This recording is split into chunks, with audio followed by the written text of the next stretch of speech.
Hi, mga ka-stories, ari na pud ko namisbis sa akong mga tanom kay yesterday wala ko kabisbis kasi I went to school para sa akong DTR. Kay kung dili na ko buhaton, wala gyud ko'y sweldo, di ko kabayad og sa akong mga utang. So bisbisan gyud nato atong mga tanom kay mga laya na pod. Sama na ko, hapit na malaya, so kailangan gyud permi bisbisan, char. After ana nanglakaw mi sa akong bani, among supervisor, my mother, kay bilin sa nako sa balay pero naa na siya pang lunch, secured na daan. Moadto mi sa turil kay magpalit mi og tambal og mamalengke. Yes, mamalengke mga ka-stories. Dili mag-grocery kay budget lang gyud ta. Pag-abot namo sa turil kay gutom naman mi so nagkaon mi sa Gmall Jollibee. Sa food, walay budget-budget mga ka-stories, gutom kaayo. Actually, I was standing pa while waiting na naami malingkuran kay puno kaayo ang Jollibee sa mall. Dili ko maisra ato ba, but message ko while si Habi nagbayad sa bill. Then, i-add to me sa Mercury Drug, agi mighagdanan kay para ma-exercise ko kay na naman ko osteoarthritis mga ka-stories. Pag human na mo sa Mercury Drug, niadto nami og palengke pero wala ko ka-video kay hastang inita murag puwede nako maluto sa kainit.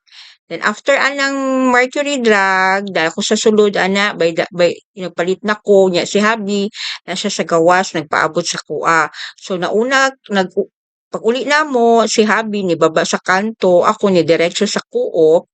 Ang lugar na murag second home na namo mga teachers nga sama nako na naay mga utang. I went there to clarify lang regarding my clothing allowance, dili na lang nako into detail kay basi ma-feature ta dito. Then after that, I went to SM Ecolan.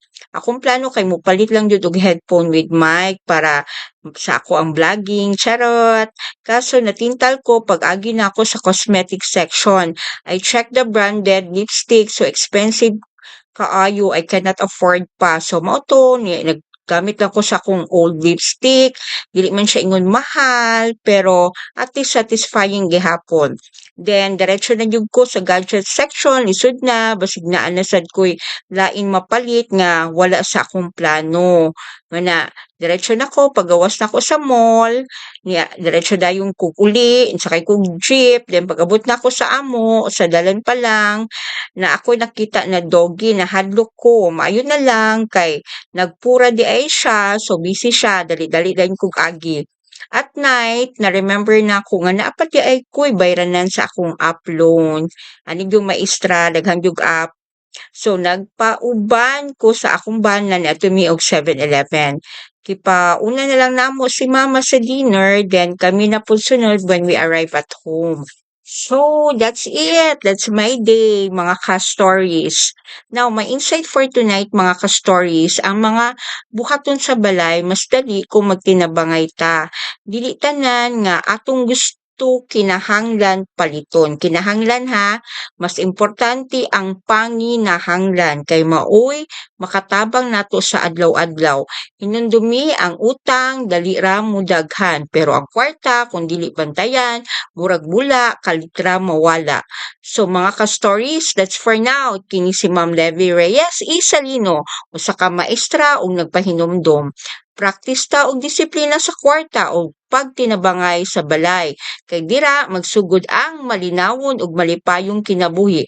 Salamat sa pagtan-aw mga ka-stories and God